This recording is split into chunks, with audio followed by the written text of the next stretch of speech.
셋째로 7영은 기도를 측정합니다. 쉬지 않고 기도하는가, 하나님의 뜻에 합당하게 기도하는가 등을 측정하시지요.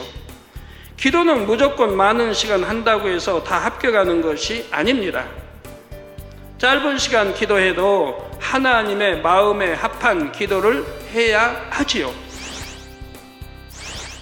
하나님의 마음에 합당한 기도는 먼저 습관을 쫓아 기도하는 것입니다.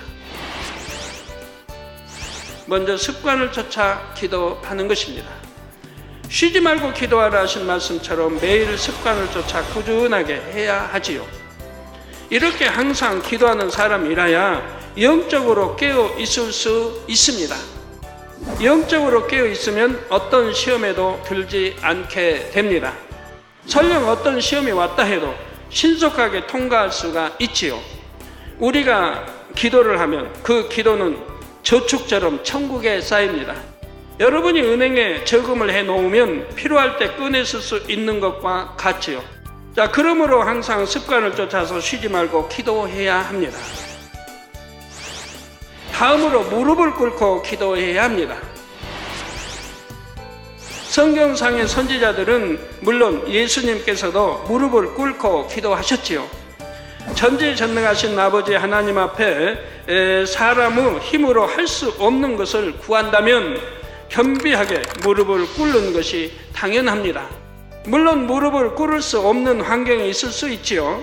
그런 특별한 경우를 제외하고는 무릎을 꿇고 기도하는 것이 성경적인 기도 자세입니다. 다음으로 내 뜻대로 기도하는 것이 아니라 아버지 하나님의 뜻에 따라 기도해야 합니다. 예수님께서도 누가복음 22장 42절 후반절에 내 원대로 마옵시고 아버지의 원대로 되기를 원하나이다 기도하셨지요. 기도는 자기의 마음대로 하는 것이 아니라 하나님의 뜻을 쫓아서 해야 합니다. 야고보서 4장 2절에서 3절에도 너희가 얻지 못함은 구하지 아니하며 구하여도 받지 못함은 정욕으로 쓰려고 잘못 구함이니라 하셨습니다. 아버지 하나님께서는 우리가 구하면 주시겠다고 성경 곳곳에 말씀하셨습니다. 그런데 여러분이 구해도 응답받지 못하는 이유는 바로 정욕으로 쓰려고 잘못 구했기 때문입니다. 정욕으로 쓰려고 구했는데 응답이 되면 결국 세상을 취하고 죄를 짓게 되지요. 이처럼 결과적으로 죄를 짓게 될 텐데 어찌 하나님께서 사랑하는 자녀들에게 응답해 주시겠습니까? 마태복음 6장 33절에 너희는 먼저 그의 나라와 그의 의를 구하라. 즉 하나님의 나라와 그의 의를 구하라. 그리하면 이 모든 것을 너희에게 더하시리라 말씀하셨습니다. 여러분이 자신의 유익을 먼저 구하지 않고 하나님의 나라를 먼저 생각하고 기도한다면 그 기도는 하나님께 합한 기도가 됩니다. 다음으로 기도는 힘쓰고 애써서 간절히 부르짖어 기도해야 됩니다. 예수님께서는 얼마나 힘쓰고 애써 간절히 기도하셨던지 땀이 땅에 떨어지는 핏방울같이 되셨다 했지요. 우리는 핏방울까지는 아니더라도 땀이 날 정도로 힘써서 기도해야 합니다.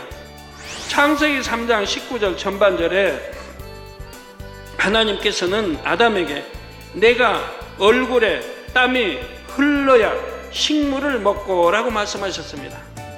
내가 얼굴에 땀이 흘러야 식물을 먹는다. 땀 흘려 먹는다 이 말이에요. 땀 흘려 식물을 얻는다 이 말이에요. 육적으로도 땀 흘리며 일을 해야 먹을 것을 얻는 것처럼 영적으로 기도의 응답을 받기 위해서는 땀 흘리는 수고가 반드시 있어야 합니다. 또한 하나님께서는 부르짖어 기도해야 함을 성경 곳곳에 말씀하셨지요. 에레미야 29장 12절에는 너희는 내게 부르짖으며 너희는 내게 하나님께 부르짖으며 와서 내게 기도하면 내가 너희를 들을 것이요 라고 말씀하셨습니다. 또 에레미야 33장 3절에도 너는 내게 부르짖으라 내가 내게 응답하겠고, 즉 부르짖으면 하나님이 내게 부르짖는 자에게 응답하겠고, 내가 알지 못하는, 기도하는 자가 알지 못하는 크고 비밀한 일을 내게 보이리라 말씀하셨지요. 다음으로 마음 중심의 기도를 해야 합니다. 마음 중심의 기도를 해야 한다 이 말입니다. 하나님께서는 사람을 외모로 취하지 않으시고 중심을 보시기 때문입니다. 중심의 기도란 진정 마음에서 바라는 바를 입술로 내어 기도하는 것입니다. 그러면 마음에서 별로 원하지 않는데도 기도하는 사람이 있을까요? 예, 있습니다. 특히 하나님의 나라와 의를 위해서 기도할 때 그저 늘 하던 대로 형식적으로 기도하는 사람들이 있지요. 예를 들어 머리로는 화평의 함을 알기에 모든 사람과 화평하게 해 주옵소서라고 기도합니다. 그런데 여전히 상대를 탓하는 마음, 상대를 미워하는 마음이 있는 것입니다. 화평하기 위해서는 자신부터 바뀌어야 하지요. 예, 자신은 전혀 변화되지 않으면서 상대만 바뀌길 원한다면 이는 진실로 화평을 원하는 것이 아닙니다. 따라서 아무리 화평하게 해 주옵소서 해도 이는 중심의 진실한 기도가 아니지요. 하나님의 나라를 위한 기도도 마찬가지입니다. 아무리 거룩한 모습으로 또한 유창한 말로 기도한다 해도 아버지 하나님께서 보시는 것은 중심의 진실함임을 기억하시기 바랍니다.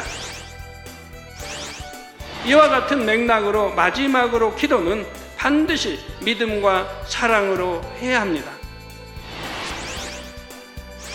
마지막도 기도 반드시 믿음과 사랑으로 해야 한다 이 말입니다. 야고보서 1장 6절에 7절에 오직 믿음으로 구하고 조금도 의심하지 말라. 좀 믿음의 기도가 응답이 되는 건데 의심하며 기도하는 건 응답이 되지 않는다 이 말이에요. 그래서 조금도 의심하지 말라. 의심하는 자는 마치 바람에 밀려 요동하는 바닷물결 같으니 이런 사람은 무엇이든지 주께 얻기를 생각하지 말라 했습니다. 정말 응답받을 수 있을까? 안 되면 어떡하나? 이렇게 의심하면서 하는 기도는 응답받을 수가 없습니다. 정녕 살아계신 하나님께서 응답하심을 믿고 하나님을 사랑하는 마음으로 기도해야 하지요. 또한 교회와 영혼들을 위해 기도할 때도 진정 교회와 영혼들을 사랑함으로 기도할 때 그 기도가 아름다운 향으로 올라갑니다.